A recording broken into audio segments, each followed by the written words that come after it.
यश जो था वो आज अपने 3 और दोस्तों के साथ घूमने के लिए कहीं बाहर निकले थे।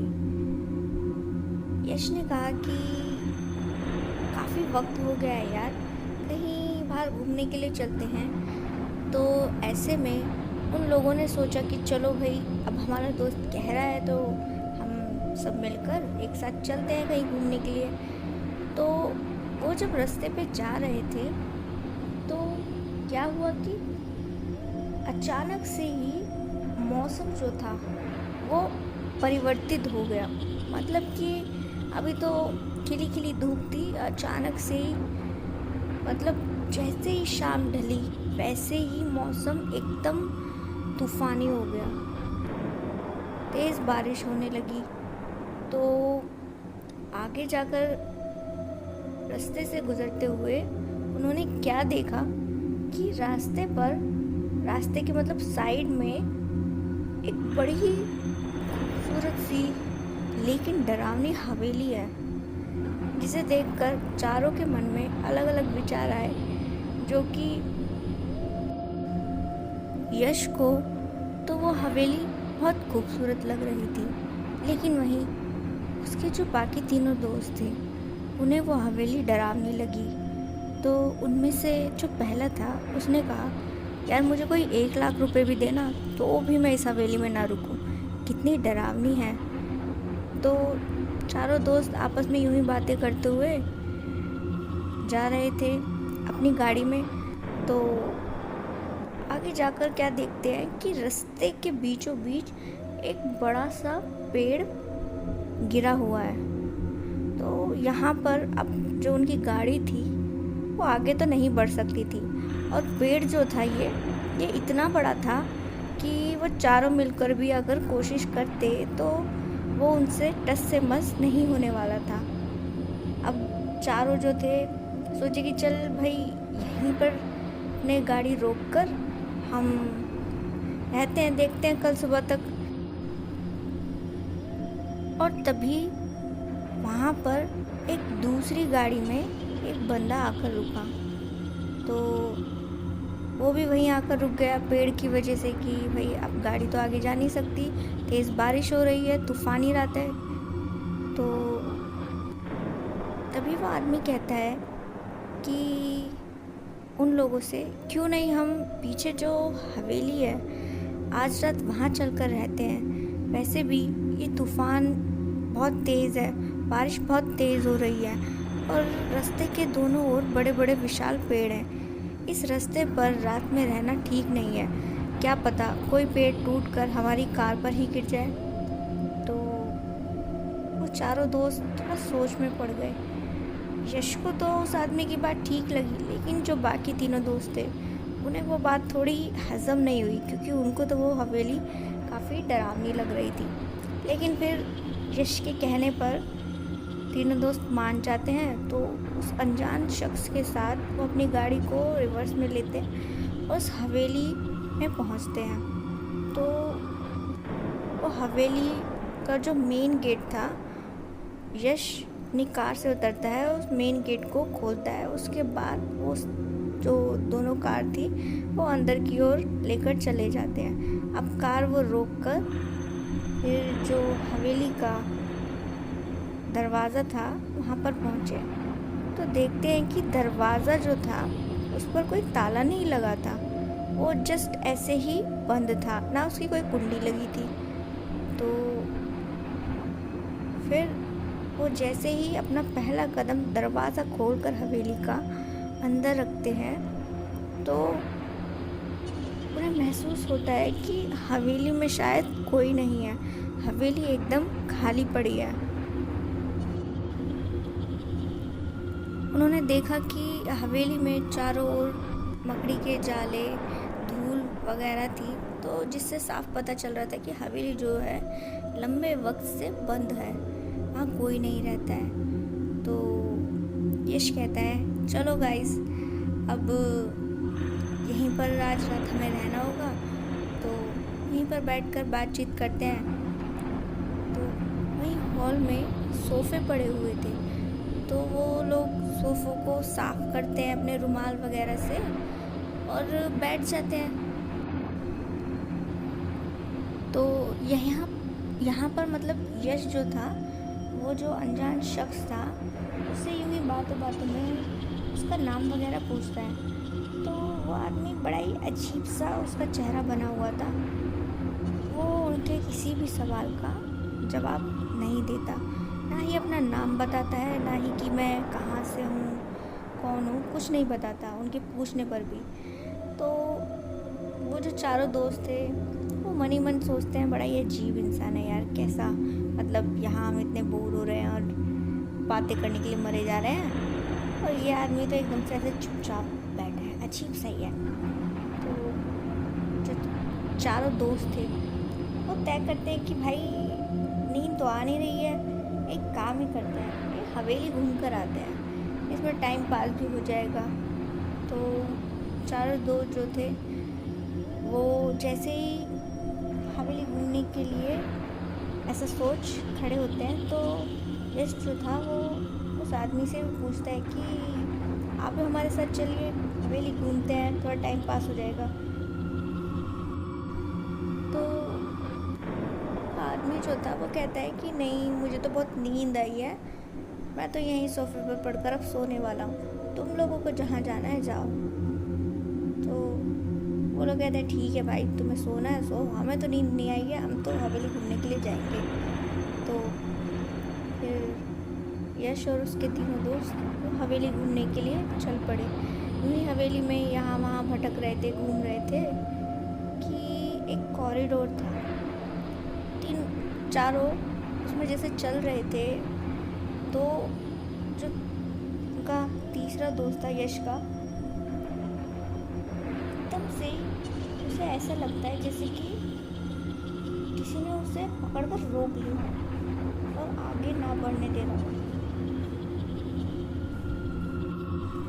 तो यश और उसके बाकी दोनों दोस्त कहते हैं अबे वहाँ खड़ा खड़ा क्या कर रहा है, चल आगे नहीं चलना है।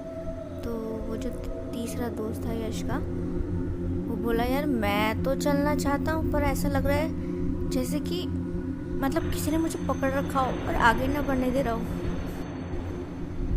यहाँ पर यश का जो तीसरा दोस्त था, तो वो तो खुद को मूव करने की कोशिश बहुत कर रहा था, लेकिन उससे जैसे आगे बढ़ा ही नहीं जा रहा था कि पीछे से किसी ने उसको रोक रखा है, ऐसा करके होल्ड कर लिया है, पीछे से पकड़ लिया है उसको दोनों हाथों से। तो कोशिश कर रहा था लेकिन वो आगे बढ़ ही नहीं पा रहा था, वो बड़ा परेशान हो गया। यहाँ पर ये जो तीनों दोस्त हैं वो कहने लगे यार क्या पागल बना रहा है तू हमारा, ये कोई वक्त है ये सब करने का। तो वो जो यश का तीसरा दोस्त था वो इरिटेट होकर उन लोगों से कहता है तुम्हारा दिमाग खराब है, मैं कह रहा हूँ ना मुझे किसी ने ऐसा लग रहा है जैसे पकड़ा हुआ हो। तो यहाँ पर यश का जो तीसरा दोस्त था उसकी हालत तो बहुत ख़राब हो चुकी थी। वो तो सोचा कि भाई ये क्या चीज़ है जिसने मुझे इस तरीके से जकड़ के पकड़ के एक ही जगह बांध दिया है, और मेरे ये दोस्त है जो मेरी इस बात को मजाक समझ रहे हैं। तो यश जो था वो अपने उस तीसरे दोस्त के पास वापस से जाता है और उसका हाथ पकड़ के जैसे ही खींचता है तो एकदम से ही जो उसका तीसरा दोस्त था और यश दोनों एकदम से ही मतलब जैसे किसी ने उन्हें धक्का दिया हो और वो सामने की दीवार पर जाकर टकराते हैं। जैसे कि किसी ने यश के दोस्त को पकड़ रखा था और वो एकदम से ही यश के खींचने पर उसको छोड़ता है और फोर्सफुली दोनों जाकर सीधा सामने की दीवार में जा टकराते हैं, और दोनों को ही लगभग माथे में थोड़ी बहुत चोट आ गई थी, लिटिल बिटिल, जिससे कि वो जो यश का तीसरा दोस्त था वो डर गया और अपने दोस्तों से कहने लगा यार यहाँ कुछ तो गड़बड़ है, किसी ने मुझे पकड़ा हुआ था, सच बता रहा हूँ सच में, वरना तू ही सोच ये एकदम से हम जैसे कि मतलब कैसे गिरे इस तरीके से, ये बहुत ही अजीब है। मैं इस चीज़ को ढंग से बता नहीं पा रहा हूँ, लेकिन सच में किसी ने मुझे पकड़ा हुआ था और वो बहुत ही ताकतवर इंसान था। ताकतवर इंसान कहूँ या कुछ कोई आत्मा, बहुत ही अजीब सा डेडली एहसास था उस चीज़ का। तो बाकी जो दो दोस्त थे, यश और वो तीसरे दोस्त के अलावा, वो एकदम से ही क्या देखते हैं कि उस कॉरिडोर में एक धुआं, काले रंग का धुआं घूम रहा है। उस धुएं को उन दोनों के बाद यश ने और वो जो तीसरा दोस्त था, उन चारों ने ही उस काले धुएं को उस कॉरिडोर में घूमते हुए देखा।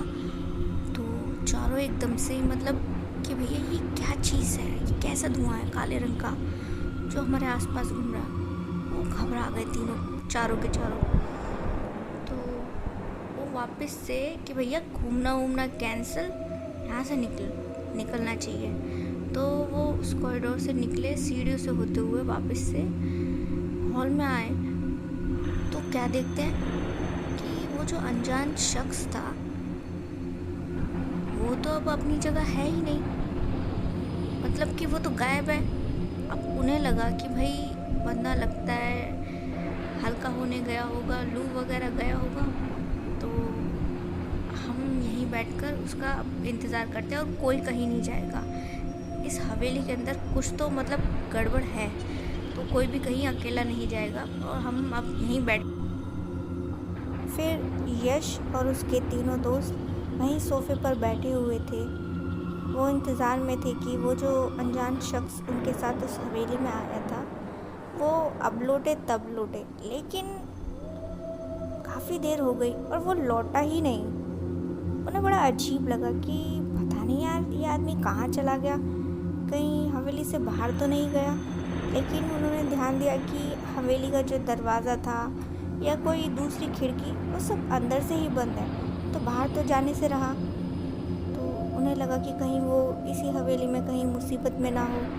ऐसा करके वो उसको देखने के लिए जैसे ही उठते हैं तो अचानक से ही उन्होंने क्या पाया कि यश जो था वो जैसे खड़ा हुआ तो उसके पैर उसी जगह जम से गए, जैसे कि किसी ने उसके पैरों को कसकर पकड़ लिया हो। तो ये देख यश जो था बहुत ज़्यादा घबरा गया कि यार मुझसे तो आगे बढ़ा ही नहीं जा रहा है, ऐसा लग रहा है जैसे कि किसी ने मेरे पैर पकड़ लिए हो और मुझे आगे ना जाने दे रहा हो। तो ये देखकर जो उसके बाकी तीनों दोस्त थे वो उसको पकड़कर खींचने की कोशिश करते, लेकिन यश अपनी जगह से टस से मस नहीं हुआ। तो तीनों दोस्त बड़े परेशान हो कि भाई ये क्या तो मुसीबत हमारे गले पड़ गई है, क्या करें। वो फिर से जैसे ही कोशिश करते हैं कि चलो एक बार और ट्राई करते हैं। तो जैसे वो यश को पकड़ते हैं तो एकदम से ही चारों ही थोड़ा दूर जाकर गिरते हैं, एकदम अचानक से एकदम हवा में उड़ते हुए धड़ाम से फर्श पर गिर पड़ते हैं। तो तीनों फिर उसके बाद जैसे ही खड़े होते हैं तो उन्होंने क्या देखा कि जिस सोफे के ऊपर वो बैठे हुए थे उसके नीचे एक परछाई नजर आ रही थी, काली। तो ये देख वो थोड़ा सा पहले से ज़्यादा घबरा गए और इसी के साथ उस काली परछाई के जो थे दो हाथ थे जो उनके देखते के साथ ही एकदम से वापस से सोफे के नीचे चले गए। उनकी इतनी हिम्मत नहीं थी कि वो सोफे के पास दोबारा जाए। फिर वो चारों दोस्त उस आदमी को वहीं से खड़े खड़े आवाज़ लगाने लगे कि अरे भाई तुम कहाँ पर रह गए हो, जल्दी आओ, यहाँ पे कुछ गड़बड़ है, ये हवेली भूत आया है, यहाँ पे रहना ठीक नहीं है। लेकिन वो जो अनजान शख्स था उसकी कोई आवाज़ कहीं से नहीं आई। तो जो यश का दूसरा दोस्त था वो बोलता है कि यार उस आदमी का पता नहीं कहाँ रह गया, कहाँ नहीं है, कहीं उसके चक्कर में हम लोग ना मारे जाएं। ये जगह भूता है, हमें यहाँ से चल देना चाहिए इससे पहले कि हम में से किसी की भी जान पर मुसीबत आ जाए। तो यश को जो था अपने दोस्त की बात यूँ तो ठीक लगती है, लेकिन फिर भी उसके मन में ये था कि यार वो बंदा हमारे साथ आया था, हम उसको कैसे छोड़ के जा सकते हैं, उसे कुछ पता ही नहीं है, पता नहीं कहाँ पर है वो। तो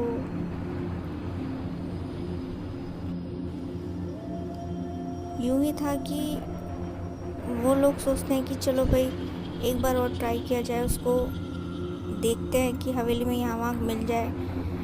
तो ऐसा करके कि लेकिन सब साथ में चलेंगे, अलग अलग होने की ज़रूरत नहीं है। तो सीढ़ियों से ऊपर की ओर जाने लगे कि शायद वो वहाँ गया हो, ऐसा करके।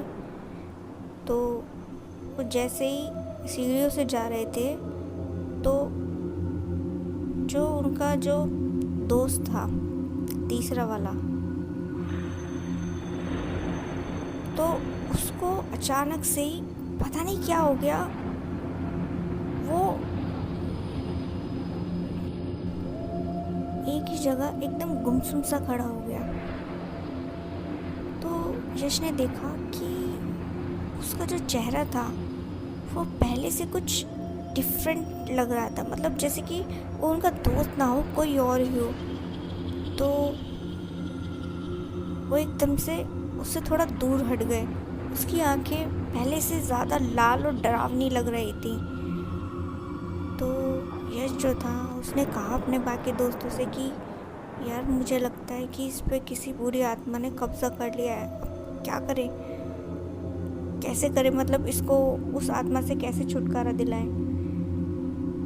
तो जो वो दोस्त था जिस पर किसी आत्मा ने कब्जा कर लिया था वो उनकी ओर बढ़ने लगा, और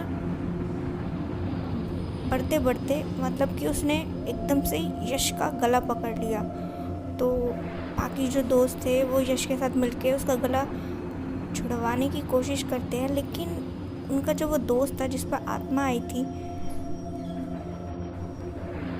वो बड़ी ही भयानक सी आवाज़ में, जैसे एकदम डरावनी वाली आवाज़ में उन लोगों से कहता है कि तुम्हारे पास ज़्यादा वक्त नहीं है, अगर तुम अपनी जान बचाना चाहते हो तो यहाँ से निकल जाओ, नहीं तो हम सब तुम्हें मार देंगे। तुमने बहुत बड़ी भूल की है हमें परेशान करके, ये हवेली हमारी है, यहाँ कोई इंसान नहीं आ सकता है। तो इतना कहकर जो यश का वो दोस्त था जिस पर भूत आया था वो वहीं बेहोश होकर गिर पड़ा। वो लोग जो थे उनके पास बैग था, तो उस बैग में पानी की बोतल थी, उसमें से थोड़ा पानी निकाल कर वो उसके चेहरे पर जैसे ही छिड़कते हैं तो उस बंदे को होश आ जाता है। तो वो कहता है कि यार मेरा सर बहुत ज़्यादा भारी हो रहा है। तो यश जो था वो अपने उस दोस्त को सारी बात बताता है कि तुम्हारे अंदर ऐसे ऐसे आत्मा आई थी। तो उन्होंने कहा है कि तुम्हारे पास वक्त बहुत कम है, या तो यहाँ से निकल जाओ, नहीं तो फिर हम तुमको मार देंगे। तो यश कहता है कि यार उस आदमी को छोड़ो, वो कहाँ है कहाँ नहीं है, लेकिन हमें अब अपनी जान बचाकर यहाँ से निकल जाना चाहिए। हो सकता है कि उस आदमी को भी इन आत्माओं ने मार कर कहीं फेंक दिया हो, इससे पहले हमारे साथ ऐसा करें, हमें यहाँ से निकल जाना चाहिए। तो फिर वो दोस्त जो थे चारों अपनी जान बचाकर उस वक्त वहाँ से हवेली से निकल गए। तो वहाँ से निकलते वक्त उन्होंने क्या देखा कि वो जो अनजान आदमी था उसकी जो कार थी वो अब अपनी जगह पर नहीं थी, कि उसके साथ साथ उसकी कार भी गायब थी। तो वो फिर फटाफट से उस बात को इग्नोर मारते हुए वहाँ से हवेली से निकल गए।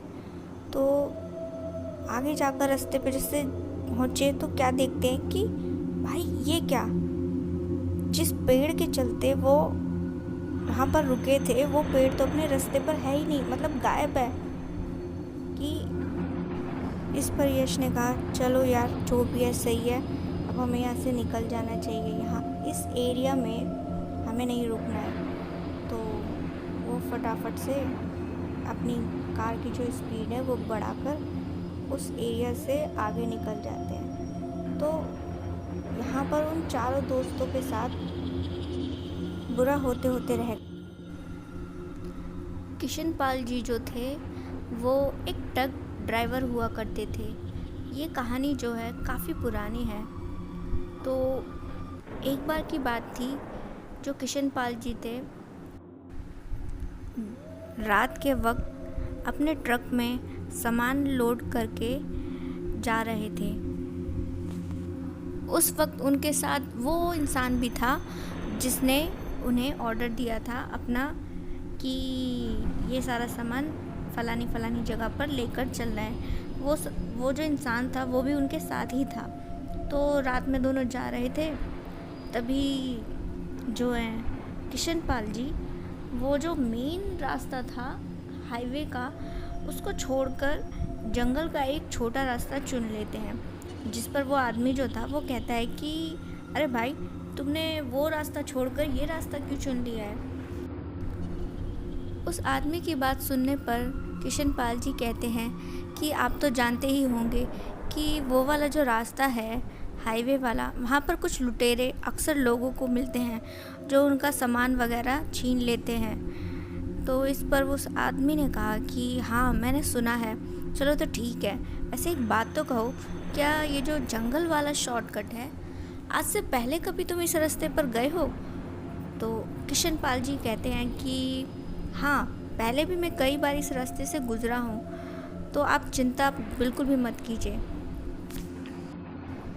किशन पाल जी की बात सुनने के बाद वो जो आदमी था वो एकदम शांत चुपचाप बैठ जाता है। दोनों यूं ही जा रहे थे ट्रक में बैठकर कि तभी जो था उस रास्ते के कुछ दूर जाने पर उन्हें एक मकान दिखता है। वहाँ पर काफ़ी पुरानी हालत का मकान था। तो वो दोनों उस मकान की ओर ही देखने लगे कि तभी किशन पाल जी देखते हैं कि उस घर से एक आदमी बाहर निकलकर आ रहा है जो उन्हीं की ओर देख रहा था। कि तभी किशन पाल जी जो है उस आदमी को देख न जाने क्यों खुद ब खुद अपना ट्रक जो है वहीं रोक देते हैं। तो वो जो आदमी था उस घर से निकला, जो कि दिखने में काफ़ी बूढ़ा लग रहा था। तो वो बूढ़ा कहता है कि आगे जाने का कोई फ़ायदा नहीं है, तुम यहीं रह जाओ आज रात। इस पर जो किशन पाल जी थे वो कहते हैं कि तुम्हें कैसे मालूम है कि आगे जाने का कोई फ़ायदा नहीं है।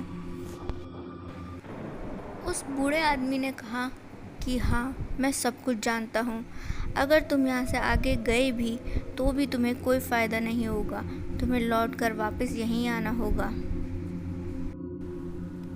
किशन पाल जी के साथ जो वो दूसरा इंसान था जिसका वो सामान था, वो कहता है किशन पाल जी से कि अरे क्या बेकार की बात कर रहा है, तुम ट्रक को आगे लेके चलो, हमें देर हो रही है। तो किशन पाल जी जो थे वो उस इंसान की बात मानकर ट्रक को दोबारा से स्टार्ट करते हैं और आगे लेके चलते हैं। तो अचानक से ही उन्हें महसूस होता है कि मौसम जो है वो ख़राब हो गया है, कुछ तूफ़ानी जैसा। आसमान में बादल ज़ोरों से गरजने लगे थे, बिजली चमकने लगी थी। ऐसा लगता था मानो अब कभी भी बरसात हो सकती है। और उसके कुछ ही देर में वाकई में जो मौसम था वो काफ़ी ज़्यादा ख़राब हो गया और बारिश होने लगी।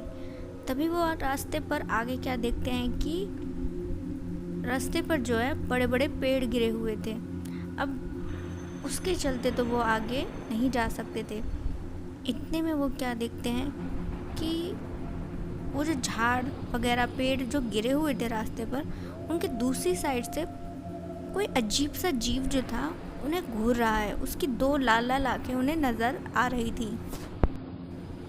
इससे पहले कि वो कुछ सोचते या समझते कि वो क्या है, कि तभी वो जो भी था वो एकदम से उनकी ओर बढ़ने लगा। वो दूसरी ओर से उन पेड़ों की टहनी वगैरह पर चढ़कर उनकी ओर आने लगा। जो कि जब वो देखते हैं कि ये क्या चीज़ है, तो उन्होंने देखा कि वो जो भी कोई था बड़ा ही दिखने में अजीब सा था, दिखने में किसी जानवर जैसा, लेकिन फिर भी जानवर जैसा नहीं लग रहा था। कुछ तो उसमें अजीब सा था। और तभी वो जो है उनकी ओर बढ़ने लगा। यहाँ पर जो किशन पाल जी थे वो एकदम से घबरा गए, और वो जो दूसरा आदमी था वो भी काफ़ी ज़्यादा घबरा गया। और उसने कहा कि यार तू एक काम कर, तू ना जल्दी से ट्रक को मोड़ ले, पता नहीं ये क्या चीज़ है। उस आदमी के कहते ही किशन पाल जी जो थे वो फटाफट से ट्रक को यू टर्न कर लेते हैं, और वो वापस से जो है वहाँ पर पहुँचते हैं जहाँ पर वो मकान था।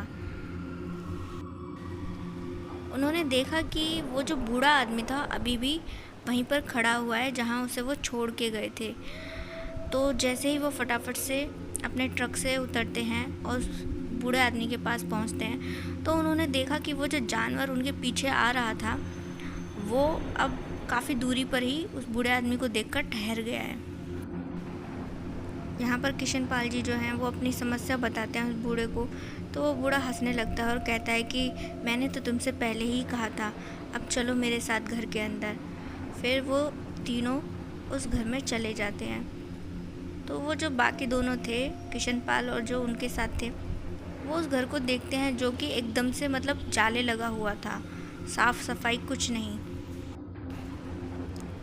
फिर क्या था कि वो जो बूढ़ा था वो उन दोनों को कहता है कि पास में ही एक चेयर वगैरह पड़ी हुई थी कि तुम यहाँ पर बैठो और मैं अभी आता हूँ। तो वो किसी दूसरे कमरे में अंदर चला गया। किशन पाल जी जो थे वो उस दूसरे इंसान से कहते हैं कि बड़ी अजीब बात है, मैं इस रास्ते से पहले भी गुज़रा हूँ, लेकिन आज से पहले मुझे ये घर कभी नज़र नहीं आया। साथ वाले आदमी ने कहा, क्या फ़र्क पड़ता है, हमारी जान तो उस अजीबोगरीब जानवर से बच ही गई है ना। इसके बाद जो था वो काफ़ी देर वहाँ पर बैठे हुए थे और उन्हें लगा कि यार ये जो बूढ़ा आदमी है ये हमें यहाँ पर बिठाकर खुद कहाँ अंदर चला गया है। तो वो दोनों जो हैं उस बूढ़े आदमी को आवाज़ लगाते हैं। वो दोनों काफ़ी देर तक आवाज़ लगाते हैं, लेकिन वो जो बूढ़ा आदमी था वो जिस कमरे में अंदर गया था वहाँ से लौटता ही नहीं है। इस पर वो दोनों जो हैं जिस कमरे में वो बूढ़ा आदमी गया था उस कमरे में जाते हैं तो देखते हैं कि भाई ये क्या, इस कमरे में तो कोई भी नहीं है। वो बूढ़ा अचानक से कहाँ हवा में गायब हो गया। साथ वाले बंदे ने कहा किशन पाल जी से, मुझे ना उस बूढ़े में कुछ गड़बड़ लग रही है, वरना तुम ही कहो इस कमरे के अंदर से वो कहाँ गायब हो सकता है।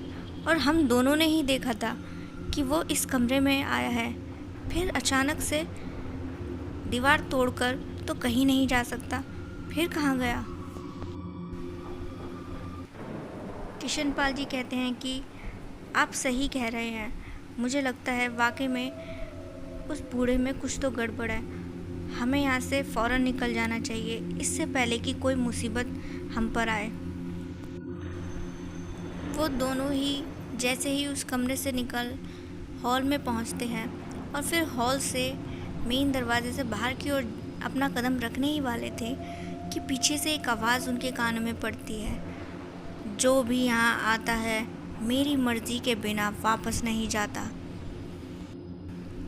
उस आवाज़ को सुनने के बाद जो है दोनों जैसे ही पीछे पलटते हैं तो देखते हैं कि ये तो वही बूढ़ा है, और जो उसका चेहरा था अब कुछ बदला बदला सा हो गया है। उसके चेहरे में वो जो जानवर उनके पीछे पड़ा था उसका अक्स नज़र आ रहा था। साथ वाले आदमी ने किशन पाल जी से कहा, भाई हम बहुत बड़ी मुसीबत में पड़ चुके हैं, हमें यहाँ से अभी के अभी निकलना होगा। तो किशन पाल जी कहते हैं, हाँ जल्दी चलिए। तो यहाँ पर जैसे ही वो जो बूढ़ा था उनकी ओर बढ़ने लगा तो दोनों के दोनों अपने भगवान का नाम लेकर अपनी स्पीड को तेज़ करते हैं और उस घर से फटाफट से बाहर आ जाते हैं। बाहर आने के बाद वो जल्दी से ट्रक में वापस से बैठते हैं और किशन पाल जी जो थे वो बड़ी ही तेज़ी से अपने ट्रक को स्टार्ट करके उस रास्ते से वापस से निकल पड़ते हैं। किशन पाल जी जो थे उन्होंने साथ वाले बंदे से कहा कि भूत प्रेत जैसी चीज़ों से बचना बहुत ज़्यादा मुश्किल है और हाईवे वाले रास्ते पर अगर चोर बदमाश मिलते भी हैं तो उन्हें सामान देकर हम अपनी जान तो बचा सकते ही हैं। और इस तरह किशन पाल जी जो थे उस रात उस बुरी आत्मा से बच गए। नैतिक दिल्ली शहर में अकेला रहता था। उसे अपने पुनर्जन्म में काफ़ी दिलचस्पी थी। उसने बहुत से लोगों के मुंह से पहले भी इन सारी बातों के बारे में सुना हुआ था, जिसकी वजह से उसे काफ़ी ज़्यादा इंटरेस्ट था कि आखिर वो अपने पिछले जन्म में क्या था और कैसी उसकी ज़िंदगी थी। इसी बात के चलते एक बार उसे एक आदमी टकराया तो उसे पता चला कि वो जो आदमी है वो उसे बता सकता है कि आखिर उसका पिछला जो जन्म था उसमें वो क्या था और क्या सब कुछ था। तो नैतिक जो था उस बंदे से कहता है कि ठीक है, आप मुझे बताना कि आखिर मेरे पिछले जन्म के बारे में सारी बातें क्या कुछ है।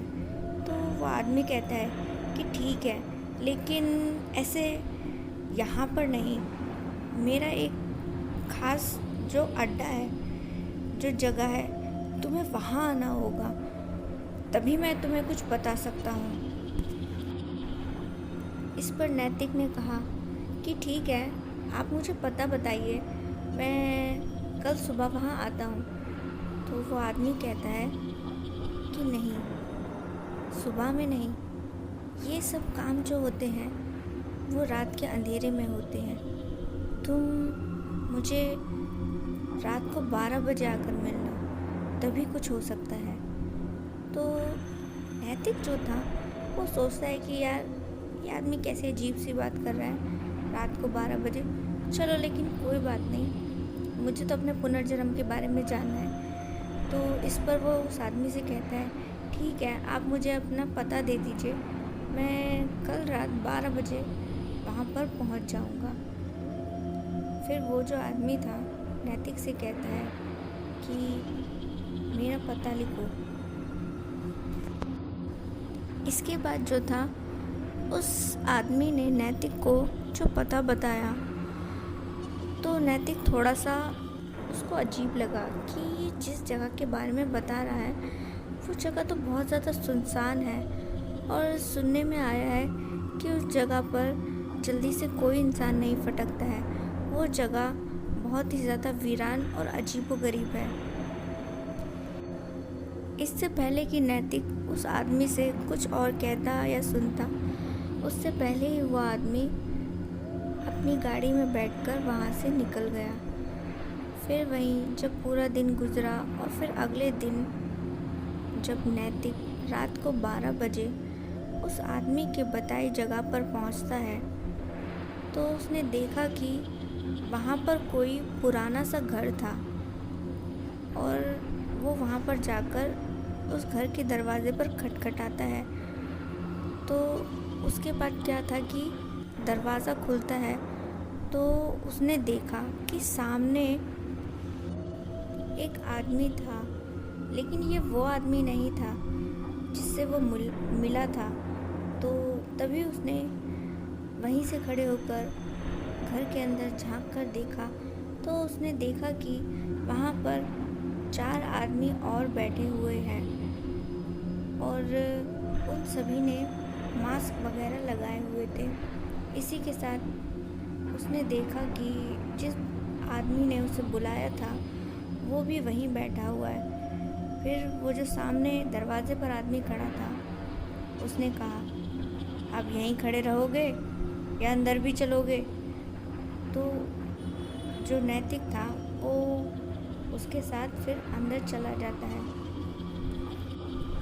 अब अंदर पहुंचने के बाद क्या था कि नैतिक जो था उस आदमी से कहता है जिसने उसे बुलाया था कि ये बाकी लोग कौन हैं। इस बात को सुन उस आदमी ने कहा, ये लोग भी तुम्हारी तरह अपना पुनर्जन्म जानने आए हैं। तुम ये सब बातें छोड़ो और यहाँ मेरे सामने आकर बैठो। फिर नैतिक जो था उस आदमी की बात सुन उसके सामने जाकर बैठ जाता है। तभी वो आदमी जो था वो कहता है नैतिक से कि तुम अपनी आंखें बंद कर लो। फिर नैतिक जो था अपनी आंखें बंद कर लेता है। तभी क्या हुआ कि नैतिक को एकदम से ऐसा लगा कि किसी भारी चीज़ से उसके सिर पर वार हुआ हो। उसने आंखें खोली तो उसने देखा कि वो जो आदमी था उसके हाथ में एक कोई भारी सी चीज़ है जिस पर खून लगा हुआ था। तो यहाँ पर नैतिक जो था वो समझ गया कि इस आदमी ने ही उसके सिर पर वार किया है। अब जिसके बाद नैतिक जो था वहीं पर बेहोश होकर गिर पड़ा। और फिर जब उसको होश आया तो उसने देखा कि वो जो है रस्सी से बंधा हुआ है और उल्टा लटका हुआ है और उसके नीचे खौलता हुआ तेल रखा हुआ था एक बड़े से बर्तन में, जिसके नीचे अभी आग जल रही थी, जिसकी वजह से वो काफ़ी ज़्यादा इस वक्त पर गर्म था। तो ये सब देख नैतिक जो था काफ़ी ज़्यादा घबरा गया और उसने देखा कि वो सभी लोग अभी भी वहीं पर खड़े हुए हैं और वो जो आदमी था उसके चेहरे पर एक अजीब सी मुस्कान थी, जिसे देख नैतिक काफ़ी ज़्यादा अपने अंदर डर महसूस कर रहा था। यहाँ पर नैतिक जो था काफ़ी पसीने पसीने हो चुका था कि तभी उसने देखा कि उस खौलते तेल में उसे कुछ विजन नज़र आ रहे हैं, मतलब कि कोई एक चीज़ दृश्य नज़र आ रहा है। उस दृश्य में नैतिक जो था वो काफ़ी ज़्यादा भिखारी जैसा लग रहा था और रास्ते पर बैठा हुआ था, जिसे देख नैतिक काफ़ी ज़्यादा परेशान हो गया। फिर वो उस आदमी की ओर देखता है और पूछता है कि आखिर तुमने मेरे साथ ऐसा क्यों किया, क्यों मुझे ऐसे बांध के रखा है, क्यों मुझे ऐसे लटकाया हुआ है। तो इस पर वो जो आदमी था वो कहता है, मैं कुछ कर कर देख रहा हूँ, अगर कामयाब हुआ तो बहुत ही अच्छी बात होगी और फिर इसके बाद मेरा जो बरसों का सपना है वो पूरा हो जाएगा। नैतिक काफ़ी ज़्यादा परेशान आवाज़ में उस आदमी से कहता है, कैसा सपना, क्या ये सब क्या है, मुझे छोड़ दो, मुझे जाने दो प्लीज़। लेकिन उस आदमी पर नैतिक की किसी बात का कोई असर नहीं था और फिर वो फिर से अजीब तरीके से हंसने लगा। उस आदमी से अलावा जो बाकी लोग उस कमरे में थे वो भी एकटक नैतिक को भी देख रहे थे। नैतिक को वहाँ क्या चल रहा है कुछ भी समझ नहीं आ रहा था। ये सब जो भी उसके साथ हो रहा था सब उसके सिर के ऊपर से गुजर रहा था। एक पल के लिए नैतिक को ऐसा लगता है कि अपने पुनर्जन्म के बारे में जानने का जो उसका सपना था वो बहुत ही बेवकूफ़ी भरा था, जिसकी वजह से आज वो एक बहुत बड़ी मुसीबत में फंस चुका है।